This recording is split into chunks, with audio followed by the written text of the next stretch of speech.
मैं बेवा हूँ। मेरा शौहर इंतकाल कर गया था, लेकिन कुछ दिन बाद मुझे शौहर की जरूरत महसूस होती थी, क्योंकि दिन तो गुजर जाता था लेकिन रातें नहीं गुजरती थीं। काश कोई मेरे साथ होता जो मेरी जिंदगी की तन्हाई को खत्म करता। बरसों पुरानी प्यास और ख्वाहिश को एक रिक्शे वाले ने बहुत ही अच्छे से पूरा किया। कहानी का पहला पार्ट कल अपलोड कर चुकी हूँ, जिसमें बताया था कि रिक्शे वाला जिसका नाम अदनान था, उसने कैसे मुझे खुश किया। अगर आपने इस कहानी का पहला पार्ट नहीं देखा तो पहले वह देखें, फिर इस पार्ट को देखें, फिर ही आपको मजा आएगा। पर जिसने पहला पार्ट देख लिया है वह इस पार्ट को पूरा एंजॉय करें। अब कहानी को वहाँ से ही शुरू करती हूँ जहाँ छोड़ी थी। उसके इस सवाल ने मुझे सन्न कर दिया। मैंने नजरें झुका ली और बिना जवाब दिए घर के अंदर चली गई। मगर उस रात उसकी आंखें बार बार मेरे सामने आती रहीं। अब मैं जान चुकी थी ये रिश्ता किसी मोड़ पर रुकने वाला नहीं। किस्मत हमें धीरे धीरे एक अंजाम की तरफ ले जा रही है। अगले कुछ दिन अजीब से बीते। मैंने कोशिश की कि अदनान से दूर रहूं, मगर जब भी गली के मोड़ से गुजरती वो अपनी वही पुरानी मुस्कान के साथ खड़ा मिल जाता।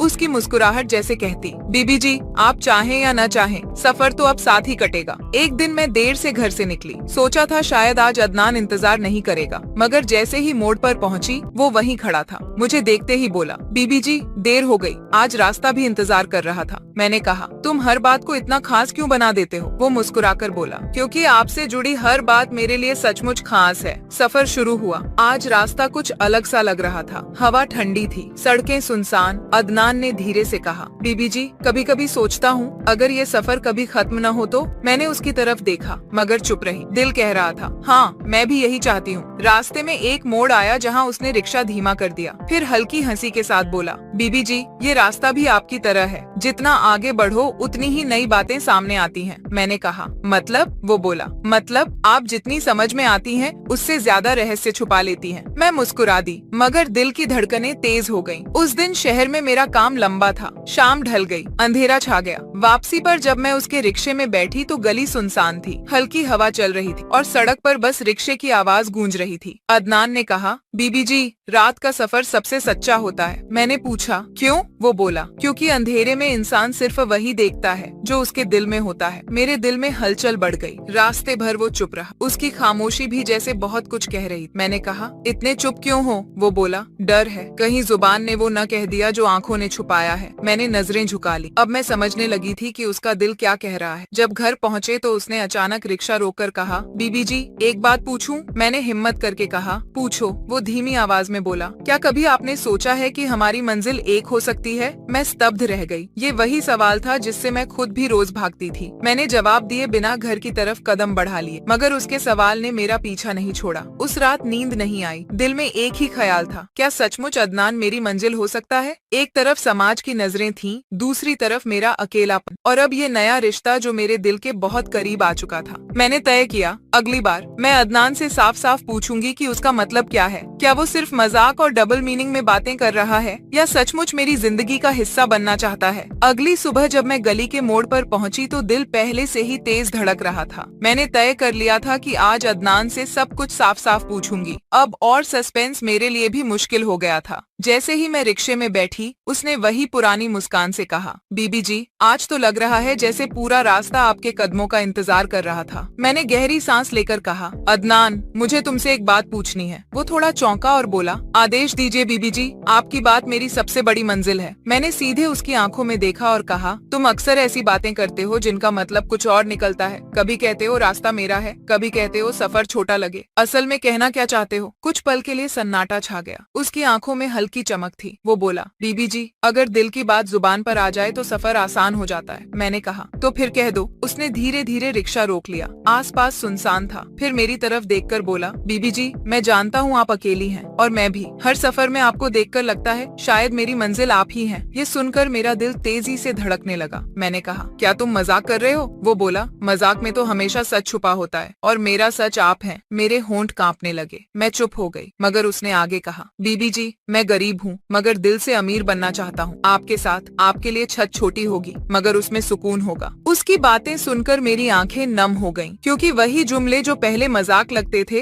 अब हकीकत का रूप ले रहे थे। सफर फिर से शुरू हुआ। मैंने खिड़की से बाहर देखा ताकि वो मेरी आंखों का हाल न समझ पाए, मगर उसने धीमी आवाज में कहा, बीबी जी, रास्ते की धूल भी चमक जाती है जब मंजिल साफ हो। मैंने कहा, मतलब? वो मुस्कुराया और बोला, मतलब अगर आप साथ हो तो मुश्किलें भी आसान लगेंगी। घर के पास पहुंचकर उसने आखिरी बार मेरी तरफ देखा और बोला, बीबी जी, आज आपने मेरा बोझ हल्का कर दिया, अब बस आपका एक जवाब चाहिए। मैंने चुप रहकर घर का दरवाजा खोला और अंदर चली गई, मगर उस रात उसके अल्फाज बार बार मेरे कानों में गूंजते रहे। नींद टूटी तो एहसास हुआ कि मेरा दिल अब उसकी तरफ झुक चुका है। मैंने खुद से कहा, अगर सचमुच जिंदगी फिर से बसानी है तो अदनान ही वो शख्स है जो मुझे समझ सकता है। अगली सुबह दिल जैसे कोई बोझ लिए उठा। पूरी रात अदनान की बातें कानों में गूंजती रहीं। मैंने तय कर लिया था, आज सफर सिर्फ रास्ते का नहीं होगा बल्कि मेरे दिल के फैसले का भी होगा। गली के मोड़ पर पहुंची तो वो हमेशा की तरह मुस्कुराते हुए खड़ा था। उसकी आंखों में वो चमक थी जिसे अब मैं नजरअंदाज नहीं कर सकती थी। मैंने रिक्शे में बैठते ही कहा, अदनान, आज मैं तुम्हें एक जवाब दूंगी। वो थोड़ा घबरा गया, फिर बोला, बीबी जी, जवाब चाहे जो भी हो, सुनने के लिए मेरा दिल हमेशा तैयार रहेगा। सफर शुरू हुआ। आज हवा कुछ अलग थी, जैसे हर पेड़ पत्ता भी मेरे फैसले का इंतजार कर रहा हो। अदनान ने चुप्पी तोड़ी और कहा, बीबी जी, कभी कभी सोचता हूँ अगर इंसान अपनी मंजिल खुद चुन पाए तो जिंदगी कितनी आसान हो जाए। मैंने कहा, और अगर मंजिल मुश्किल हो? वो बोला, तो सफर और भी खूबसूरत हो जाता है, क्योंकि इंसान जानता है वो किसके लिए चल रहा है। उसकी बातों ने मेरे दिल को और भी मजबूती दी। मैंने धीरे से कहा, अदनान, तुमने उस दिन जो कहा था वो मजाक नहीं था, है ना? वो मेरी आंखों में झांकते हुए बोला, मजाक में तो सच छुपा सकता हूँ, मगर दिल की धड़कनों को कैसे छुपाऊं बीबी जी? मैंने गहरी सांस ली और बोली, तो सुन लो, मेरा जवाब हाँ है। उसने अचानक रिक्शा रोक दिया। उसकी आंखें चमक उठी जैसे अंधेरे में दीपक जल गया हो। वो बोला, बीबी जी, क्या सच में, या फिर ये भी मेरे लिए कोई डबल मीनिंग है? मैं मुस्कुराई और कहा, इस बार डबल मीनिंग नहीं, साफ और सीधा जवाब है। सफर फिर से शुरू हुआ, मगर अब हर मोड़, हर गली नई लग रही थी। मैंने खिड़की से बाहर देखते हुए महसूस किया कि अकेलेपन का बोझ हल्का हो चुका है। अदनान धीरे से बोला, बीबी जी, आप देखना, ये सफर अब सिर्फ रास्तों का नहीं रहेगा, ये जिंदगी का सफर होगा आपके साथ। घर पहुंचकर उसने मुझे विदा करते हुए कहा, बीबी जी, अब से हर सुबह आपका इंतजार सिर्फ रिक्शा वाला नहीं करेगा बल्कि एक हमसफर करेगा। उसके ये अल्फाज मेरे दिल की गहराइयों तक उतर गए। उस रात मैं बहुत देर तक सोचती रही। अब मेरी जिंदगी एक नए मोड़ पर। लोग क्या कहेंगे, समाज क्या सोचेगा, ये सब सवाल जरूर थे, मगर दिल को एक ही सुकून था, मैंने अपनी मंजिल चुन ली थी। उस रात मेरा दिल जैसे किसी नए सफर के लिए तैयार हो चुका था। अब मैं सिर्फ बीबी जी नहीं रही थी, अब मैं किसी के लिए मंजिल बन चुकी थी। अगली सुबह जब गली के मोड़ पर पहुंची तो अदनान की मुस्कान पहले से भी ज्यादा गहरी थी। उसने मुझे देखते ही कहा, बीबी जी, आज तो लगता है जैसे सूरज भी आपकी तरफ झुककर सलाम कर रहा है। मैं हंस पड़ी और बोली, तुम्हारी बातें हर बार मुझे चौंका देती हैं। वो बोला, चौंकना मत बीबी जी, अब तो आदत डाल लीजिए। सफर शुरू हुआ। रास्ते में कुछ औरतें रिक्शा देख हंस पड़ी और आपस में फुसफुसाने लगी। मुझे थोड़ी झिझक हुई, मगर अदनान बोला, लोग तो वैसे भी बोलेंगे बीबी जी, क्यों ना उन्हें कुछ अच्छा बोलने का मौका दिया जाए। मैंने कहा, मतलब? वो मुस्कुराया और बोला, मतलब जब लोग देखें कि अकेली सबा अब अकेली नहीं रही तो शायद वो भी दुआ देंगे। उसकी बातों से मेरे गाल लाल हो गए। सफर थोड़ा और बढ़ा तो अदनान ने गहरी आवाज में कहा, बीबी जी, सोचिए, अगर एक दिन ये रिक्शा सिर्फ आपका ही न रह जाए बल्कि हमारे बच्चों की हंसी से भी भर जाए। मैंने चौंक कर कहा, क्या? वो तुरंत हंसकर बोला, अरे मेरा मतलब ये था कि रिक्शे में हंसी खुशी का सफर ज्यादा अच्छा लगता है। मैंने सिर हिलाकर कहा, तुम्हारे डबल मीनिंग वाले जुमले मुझे हर बार डरा भी देते हैं और हंसा भी देते हैं। वो बोला, डर मत बीबी जी, मैं हमेशा आपकी हंसी का सहारा बनना चाहता हूँ। उस दिन जब मैं घर पहुँची तो भाई ने अचानक पूछ लिया, ये रिक्शा वाला रोज तुम्हें छोड़ने क्यों आता है? मैं कुछ पल के लिए सन्न रह गई, दिल धड़कने लगा, मगर फिर हिम्मत करके बोली, क्योंकि मुझे उस पर भरोसा है। भाई थोड़ी देर मुझे घूरता रहा और फिर चुपचाप अंदर चला गया। उसकी चुप्पी ने मेरे डर को और बढ़ा दिया। अगले दिन जब अदनान से मिली तो मैंने सब कुछ बता दिया। उसने गहरी सांस लेकर कहा, बीबी जी, अगर आपके घर वाले राजी न हुए तो? मैंने कांपती आवाज में कहा, तो फिर भी मेरा दिल अब तुम्हारे साथ है। उसने मेरी आंखों में झांकते हुए कहा, बीबी जी, फिर तो ये लड़ाई मैं अपने दम पर जीत लूंगा, क्योंकि ये सिर्फ मेरा नहीं, आपका हक है। उसकी बातें सुनकर मेरा डर कुछ कम हो गया, मगर मुझे पता था आने वाले दिन आसान नहीं होंगे। अब मेरी जिंदगी का सबसे बड़ा इम्तिहान शुरू होने वाला था। उस रात नींद मेरी आंखों से कोसों दूर। भाई की खामोशी, मोहल्ले की नजरें और अदनान के अल्फाज सब मेरे दिल पर दस्तक दे रहे थे। मैंने महसूस किया, अब ये सफर सिर्फ रिक्शा और सड़कों का नहीं रहा, ये जंग है मेरे जीने के हक की।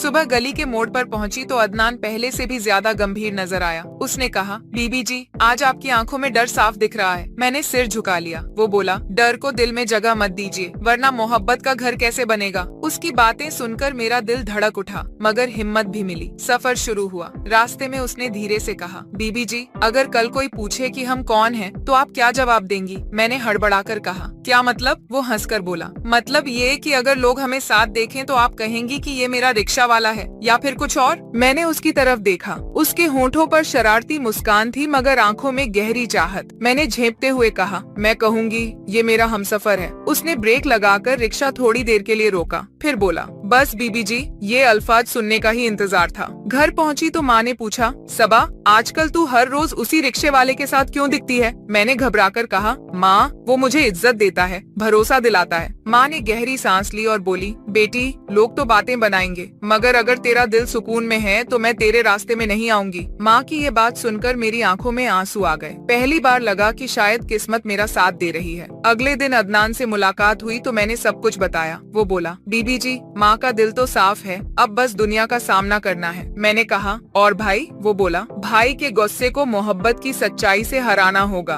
उसकी आवाज में वो यकीन था जिसने मुझे और मजबूत कर दिया। सफर के दौरान उसने अचानक कहा, बीबी जी, सोचिए, अगर हमारी शादी हो जाए तो आपकी सवारी फ्री हो जाएगी। मैंने हैरान होकर कहा, क्या? वो शरारती अंदाज में बोला, अरे मतलब ये कि फिर किराया नहीं, सिर्फ साथ निभाना होगा। उसकी इस बात पर मैं हंस पड़ी, मगर दिल की धड़कन तेज हो गई। रात को सोचा तो दिल ने पहली बार इत्मीनान से कहा, हाँ सबा, तूने सही रास्ता चुना है। अब आने वाला वक्त ये तय करेगा कि मेरी मोहब्बत एक नई शुरुआत बनेगी या फिर एक और इम्तिहान। उस दिन गली के मोड़ पर जब मैं रिक्शा में बैठी तो अदनान के चेहरे पर अजीब सा सन्नाटा था। मैंने पूछा, क्या हुआ, आज चुप क्यों हो? उसने धीमी आवाज में कहा, बीबी जी, मोहल्ले में बातें फैलने लगी हैं। लोग अब सिर्फ मजाक नहीं, सवाल भी पूछने लगे हैं। मेरे हाथ कांप गए। मैंने कहा, तो अब? वो बोला, अब सच छुपाने का वक्त नहीं, सच को अपनाने का वक्त है। रास्ते भर उसका अंदाज कुछ और ही था। कभी वो अचानक कहता, बीबी जी, अगर ये सफर आखिरी बार हो तो? मैं घबरा जाती और पूछती, क्या मतलब? वो तुरंत हंसकर कह देता, मतलब ये कि अगर आखिरी बार किराया देना पड़े तो?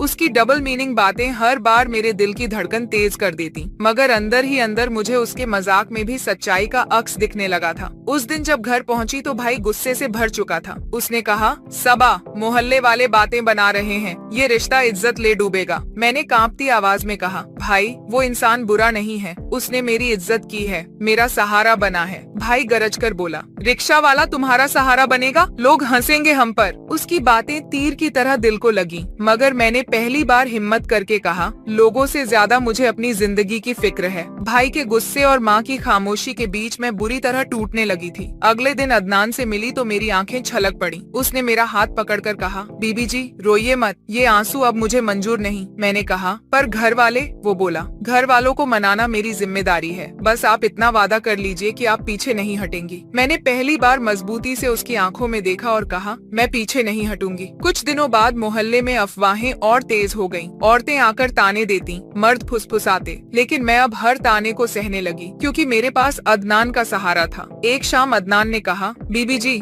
मोहब्बत को छुपाना अब गुनाह है। मैंने घबराकर पूछा, तो? वो बोला, तो अब अगला सफर सिर्फ रिक्शे का नहीं होगा, बल्कि निकाह का होगा। मेरी सांसें थम गईं। मैंने कांपते हुए कहा, तुम सच कह रहे हो? उसने मेरी तरफ झुककर धीमे से कहा, बीबी जी, अब मजाक का वक्त खत्म, अब सिर्फ हकीकत का वक्त है। उसकी आंखों में वो चमक थी जो मेरी पूरी दुनिया को बदलने वाली थी, मगर मेरे दिल में अभी भी डर था। क्या भाई मानेंगे? क्या समाज ताने देना छोड़ देगा? मैंने सोचा, आने वाला वक्त या तो मेरा सब कुछ छीन लेगा या फिर मुझे वो घर देगा जिसकी मैं बरसों से तलाश कर रही हूँ। उस सुबह जब मैंने खिड़की खोली तो मोहल्ले की औरतें गली में बैठी फुसफुसा रही थीं। कभी मेरी तरफ इशारा करती, कभी हंस देती। दिल चाहा कि खिड़की बंद कर दूं, मगर अब भागना नहीं था। दोपहर में अदनान आया। उसकी आंखों में गजब का यकीन था। उसने कहा, बीबी जी, अब छुप छुप कर मिलना सही नहीं। मैंने घबराकर पूछा, तो? वो बोला, तो अब आपका हाथ मांगने का वक्त है। मेरे सीने में जैसे धड़कन रुक गई। एक तरफ दिल खुश, दूसरी तरफ डर। शाम को माँ से बात करने की हिम्मत जुटाई। मैंने कहा, माँ, अदनान मुझसे निकाह करना चाहता है। माँ चुप रही। थोड़ी देर बाद बोली, बेटी, मैं तेरे दर्द को जानती हूँ, मगर ये रास्ता आसान नहीं। मेरी आंखें भर आईं। माँ, मैंने मुश्किलों से नहीं डरना रहना सीखा है। माँ ने गहरी सांस ली और बोली, अगर तू खुश है तो मैं तेरे साथ हूँ। उनके ये अल्फाज मेरे लिए किसी दुआ से कम नहीं थे। अगले दिन जब भाई को पता चला तो घर में तूफान आ गया। भाई गरज कर बोला, सबा तेरी हिम्मत कैसे हुई ये सोचने की? मैंने कांपते हुए कहा, भाई अदनान बुरा नहीं, वो मुझे इज्जत देता है। भाई ताने मारने लगा, इज्जत? लोग तुझे रिक्शे वाले के साथ देखते हैं और हंसते हैं। मैंने पहली बार उसकी आंखों में आंखें डालकर कहा, भाई अगर लोग हंसेंगे तो हंसने दो, मेरी जिंदगी उनकी हंसी पर नहीं मेरी मोहब्बत पर टिकी है। उस पल घर का सन्नाटा टूट गया। फिर क्या? ये पार्ट 3 में बताऊंगी।